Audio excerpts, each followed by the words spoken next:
Сәлеметсіздер ме, құрметті менің көрермендерім. Сіздермен бірге мен Эльмира Өмірбек Түркиядан. Менің каналыма қош келдіңіздер.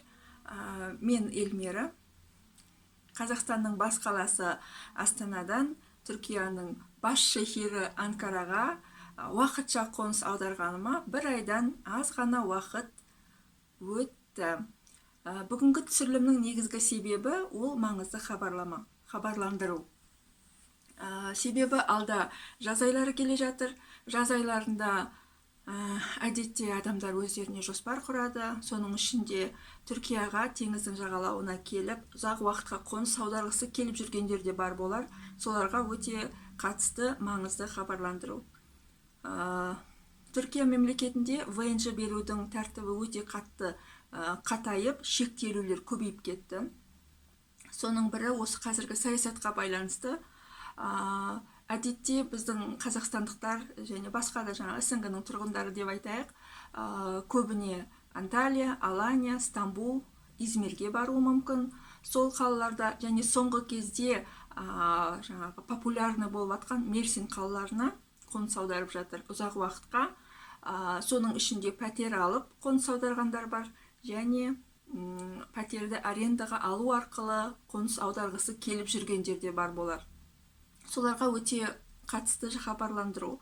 Сонымен басты қала Түркиядағы біздің қазақстандықтардың көшіп жатқан Алания қаласы. Алания қаласында қазір аренда бойынша ВНЖ беру мүлдем тоқтатылды.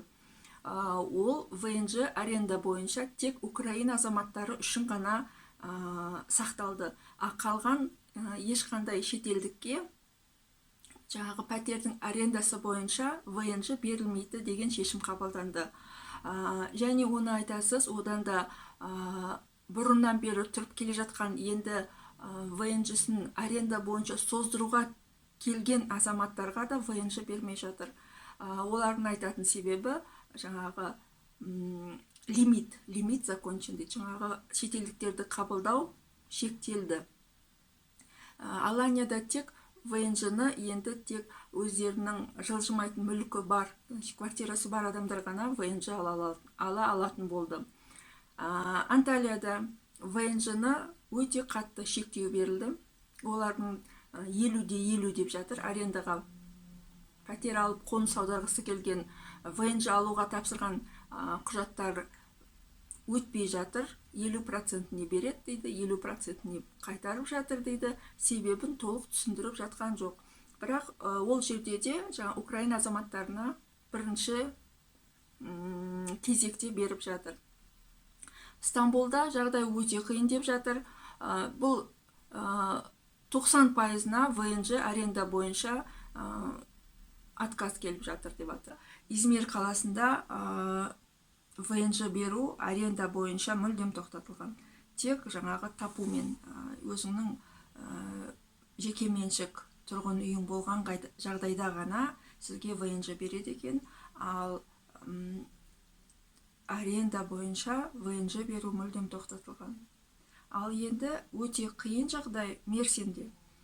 Мерсин деген қалада қазір бағасы өте салыстырмалы түрде тиімді қала болғандықтан, қазір көп халық Қазақстаннан болсын, басқа СНГ-ның тұрғындары болсын, сол Мерсиннен алып жатыр.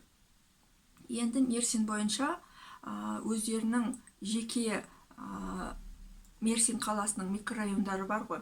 Сол микрорайондарының кейбіреуінде дегенде ол списокта бір 10 шақты район тұр. Сол райондарында тапу болса да, яғни ол жерде сіздің үйді сатып алсаңыз да, сізге ВНЖ бермейді.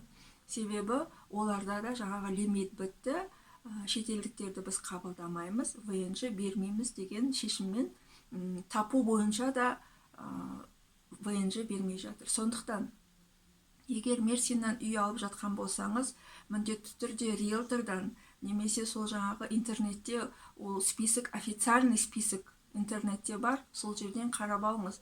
Себебі сол жерде тұрамын, пәтер аламын, ВНЖ аламын деген оймен барып алып, кейін ВНЖ ала алмайтын жағдайға түсіп қалмаңыз. Себебі ол да маңызды. ВНЖ-сіз сіз еш нәрсе жасай алмайсыз Түркияда. Сондықтан осы жағдай бүкіл жаңағы СНГ жұртын, Қазақстанның азаматтарын толғандырып жатыр, не істейміз деп. Себебі официально жаңағы жалпы сөзбен лимит бітті деп жатыр, ал расында бәріміз де түсініп отырмыз. Күнде жаңа Түркияның хабарында көп түрк азаматтарының жаңағы протесттерін көрсетіп жатыр. Сол үлкен қалаларда пәтерақы 2 есе, 3 есе көтеріліп кеткен. Қарапайым халық өздері квартира снимать етіп тұру мүмкіндігінен айырылып жатыр. Себебі бағасының көтерілуіне байланысты бұрынғы жаңағы арендодательдер үйлерін түріктерге емес, шетелдік азаматтарға бергілер келіп жатыр ақша үшін. Себебі ондай баға төлейтін түрік азаматтары көп емес, халық қарапайым тұрады. Ал аренда бағасының күрт көтеріліп кеткеніне әрине осы саясаттан екенін бәріңіз біліп отырсыздар. Түркияға қазір өте көп орыстар, Украина азаматтары көшіп келіп жатыр. Сондықтан олар біраз шектеулер енгізіп, шектеулерді қатайтып, көп жерлер шетелдіктерді мүлдем қабылдап жатқан жоқ.